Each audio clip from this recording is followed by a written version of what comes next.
Pernah nggak sih kamu merasa butuh healing, tapi setelah scrolling media sosial berjam-jam atau ikut tren self-care, kok rasanya malah makin capek? Atau mungkin kamu ikut-ikutan staycation, meditasi, atau beli barang-barang yang katanya buat tenang, tapi ujung-ujungnya cuma nambah masalah baru.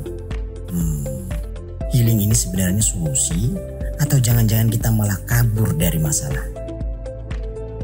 Di episode kali ini kita akan bahas tuntas apa bedanya healing dengan escaping.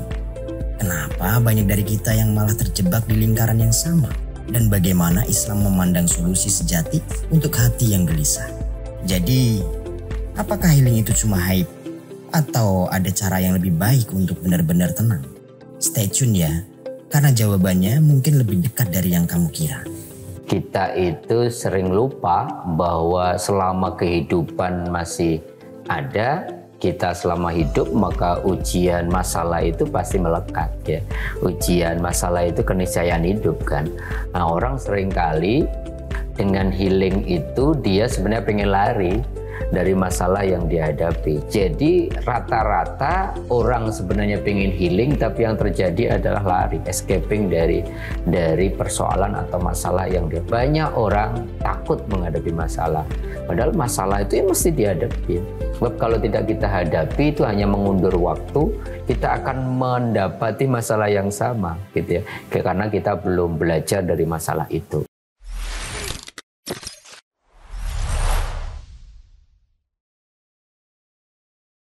Assalamualaikum warahmatullahi wabarakatuh.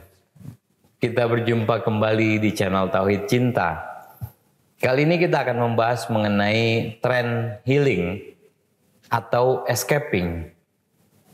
Ya, tiap kita tentu punya masalahnya masing-masing, dan tiap kita ingin keluar dari masalah itu. Ya, baik itu masalah dalam rumah tangga, dalam hubungan sosial, dalam relasi dengan atasan, atau misalkan ya dengan rasa sakit atau penyakit kita sendiri gitu, atau hal-hal yang memang di luar kontrol kita. Nah, kita butuh healing, butuh untuk menyembuhkan diri atau mencari solusi dari masalah-masalah tersebut.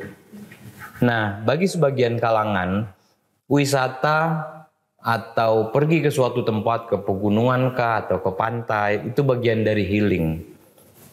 Tapi setelah pulang dari pantai, dari pegunungan dan lain sebagainya, masalah itu ternyata tidak hilang. Jadi itu healing atau escaping. Kita lari dari masalah sebenarnya, bukan healing.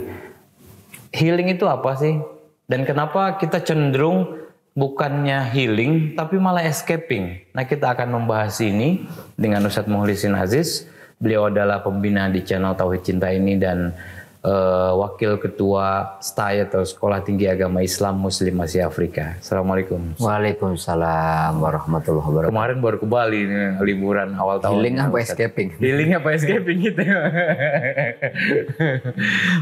Nah, ini kan kelihatannya agak tipis gitu loh bedanya antara healing dengan escaping. Betul. Ya kita butuh healing nih, kerjaan udah banyak banget, pengen refreshing gitu segala macem. Tapi ketika pulang bukannya malah refresh, malah badan malah capek gitu. Terus masalah juga nggak hilang gitu. Uang habis. Gimana itu Pak Ustadz? Apa yang bedanya healing dan escaping? Iya, memang apa ya Mas Rifki, kita itu sering lupa bahwa selama kehidupan masih ada, kita selama hidup, maka ujian masalah itu pasti melekat ya. Ujian masalah itu keniscayaan hidup kan. Nah, orang seringkali dengan healing itu dia sebenarnya pengen lari dari masalah yang dihadapi. Jadi bukan healing sesungguhnya, itu escaping kebanyakan. Karena apa? Tidak ada kesadaran bahwa masalah itu memang keniscayaan yang melekat dalam kehidupan. Betul tadi Mas Rifki, selama kita hidup semuanya dalam masalah apapun pasti ada ujiannya kan.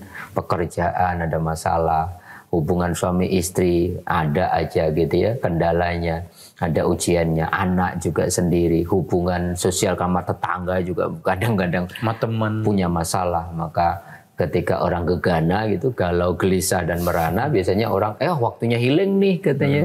Udah capek, lelah, gitu, jenuh gitu ya. Kemudian dia escape, lari dari masalah itu, kemudian menganggapnya dengan rehat sejenak dari masalah-masalahnya, dianggap masalahnya kalau sudah healing, pergi ke satu tempat, ke wisata atau traveling atau apa, dianggap masalahnya selesai. Masalahnya orang tidak menerima dulu itu masalahnya, tidak berdamai dengan penyakitnya, tidak berdamai dengan persoalan pekerjaannya.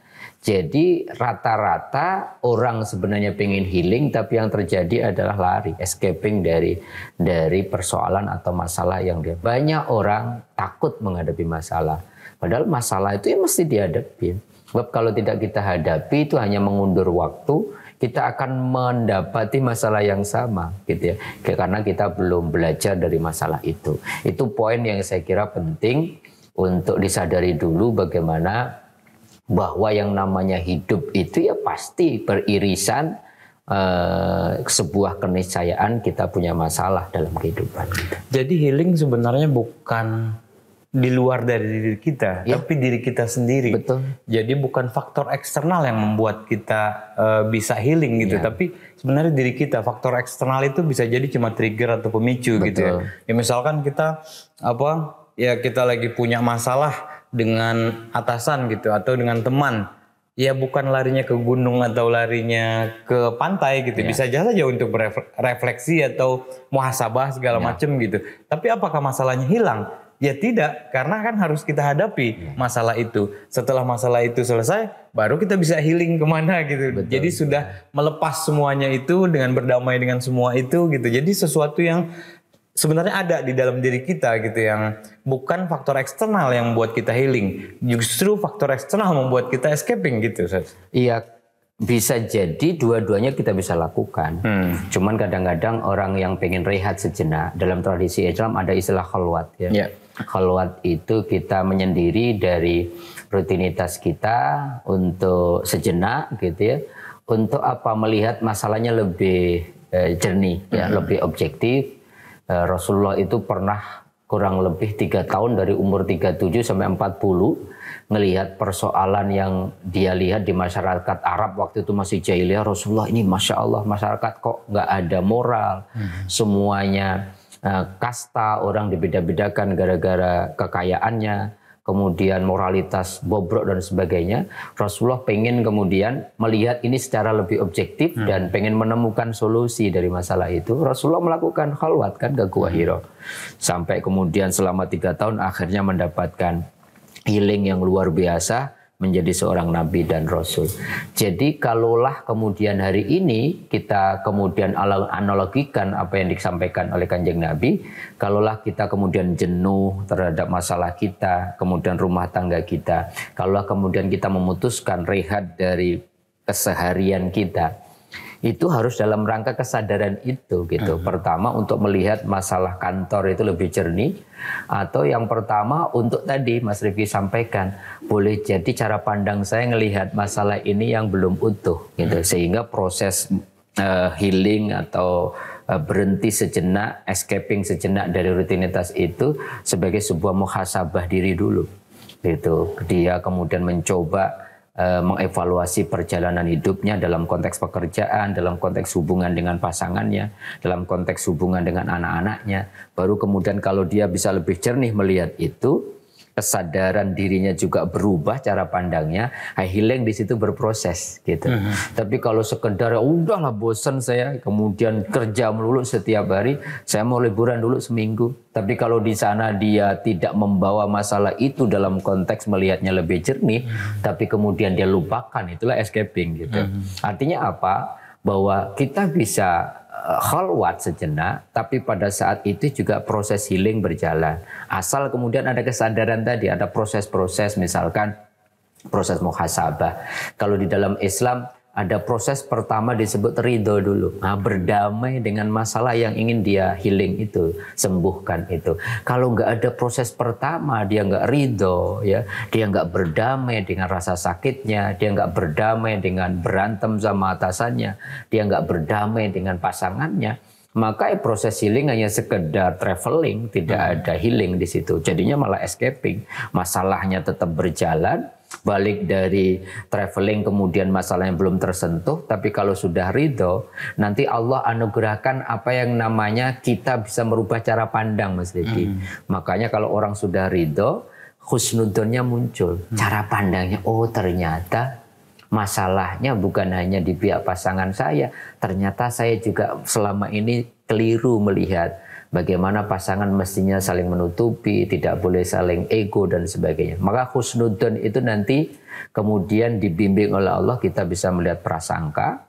Dan kalau masalah ridho berdamai dengan masalah yang sudah selesai, cara pandangnya berbeda, baru minta solusi sama Allah. Maka Quran mengatakan wasta'inu bisabri wassalah. Mintalah tolong sama Allah dengan sabar. Sabar itu proses ridho sama proses husnudon. Melihat masalah secara objektif itu kan sabar. Kalau masalahnya sudah kita identifikasi dalam proses healing, kita keluar sejenak melihat secara objektif itu, maka minta sama Allah, ya Allah, masalah saya ini mohon dengan bimbinganmu, dengan pertolonganmu, berikan kami kekuatan untuk menemukan jalan keluar.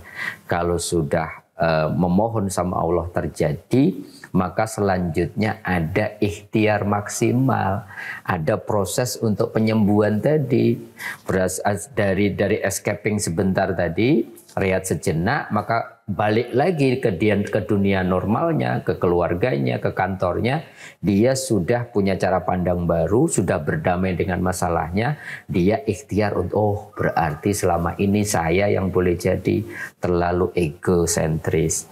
Oh boleh jadi di kantor memang komunikasi yang kurang baik dengan atasan. Jadi ada innallaha la yughayyiru ma biqaumin hatta yughayyiru ma bi anfusihim. Jadi kalau semuanya sudah clear tapi kita nggak pengen ngerubah, nggak jadi.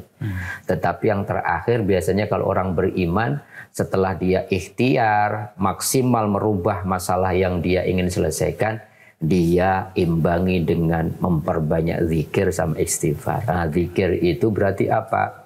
Selama ini mungkin dia mengikuti cara pandang yang picik, dia ngikutin hawa nafsunya. Zikir maknanya apa? Ini masalah dari Allah, saya harus lihat dengan kacamata Allah, saya selesaikan dengan cara-cara Allah. Istighfar berarti apa? Sebuah kesadaran bahwa gak ada yang sempurna, bahwa saya harus menerima kekurangan pasangan, bahwa saya harus juga menerima atasan walaupun dia top leader di perusahaan, dia tetap manusia biasa yang kadang-kadang salah, yang butuh dihargai, tapi kadang-kadang juga dia khilaf dan seterusnya. Kalau tahapan-tahapan ini muncul, Mas Rifki, maka healing betul-betul terjadi. Tetapi orang yang sering lupa, healing itu tidak boleh kemudian tadi melupakan kenyataan masalah yang dia hadapi. Sebab kalau dia lupakan berarti proses awalnya nggak muncul. Berdamai, menerima, ridho masalah dan kenyataan yang mesti dia hadapi. Jatuhnya nanti betul Mas Rifki tadi, bukan healing tapi escaping dari masalah kita. Oke, tadi Pak Ustadz bilang tentang zikir, istighfar dan lain sebagainya. Nah kita kembali ke yang tadi kholwat Nabi gitu. Apa sih yang dilakukan Nabi saat kholwat itu? Saat jeda sejenak untuk melihat sesuatu itu lebih jernih gitu. Ya, atau mungkin istilahnya helikopter view gitu, lihatnya dari atas gitu, jadi semuanya kelihatan. Kalau Nabi yang diajarkan dalam kholwat itu mencoba man arafa nafsah, mencoba mengenal dirinya itu siapa, coba bertanya kepada diri yang sejati, saya ini sebenarnya bekerja untuk apa, tugas saya di dunia sebenarnya untuk apa. Sehingga kalau orang sudah mengenal diri dalam proses kholwat, muhasabahnya muncul, maka nanti kelihatan sekali kan kata hadis kutsinya, man arafa nafsah faqad arafa rabbah. Barang siapa sudah mengenal dirinya yang sejati, misi dia diciptakan untuk apa, dia diciptakan, perannya apa. Oh ya Allah, ternyata saya berperan sebagai suami, ternyata saya harus hamba Allah, khalifahnya. Oh ternyata saya bekerja ini memang tugas saya sebagai khalifah Allah. Maka mengenal Tuhan, hasil dari kholwat itu kan kemudian Rasulullah bisa melihat semuanya. Wa mayantiku anil hawa in huwa illa wahyuha. Setelah kholwat 3 tahun lebih, kemudian Rasulullah diangkat punya view yang lebih luas, yang lebih holistik, melihat masyarakatnya. oh ternyata masalah masyarakat Arab jahiliyah itu ini, tapi Rasulullah sudah diangkat view-nya dengan view Allah. Maka kemudian melihatnya lebih jernih, ini masalah dari Allah. Allah melihat sesuatu itu, menciptakan sesuatu itu pasti berpasang-pasangan. Kalau ada kesulitan, ada kemudahan, kalau ada sakit, ada sembuh, semuanya berpasang-pasangan. Jadi nanti semuanya diletakkan dengan cara yang firm, melihatnya sederhana. Kalau kemudian diberikan ujian yang indah, dia memuji Allah, dia bersyukur. Kalau diberikan ujian yang tidak menyenangkan, dia tetap memuji Allah, kemudian dia bersabar. Lah, merubah cara pandang kita melihat persoalan itu menentukan solusi dari persoalan itu sendiri. Semakin kita sempit melihat masalah kita, masalah bukan semakin selesai, semakin ruwet gitu. Tetapi semakin kita tinggikan cara pandang kita, maka kemudian masalah semakin menjadi mudah kita urai dan solusi menjadi sebuahnya. Saya ingat betul dialog dengan Mbak Peggy Melati Sukma. Ketika dia punya masalah yang bertubi-tubi, dia mengandalkan betul Mas Rifki dengan akalnya. Saya ini Pak Ustadz, saya ini cerdas, saya ini artis terkenal. Masalah kayak gini kemudian ringan.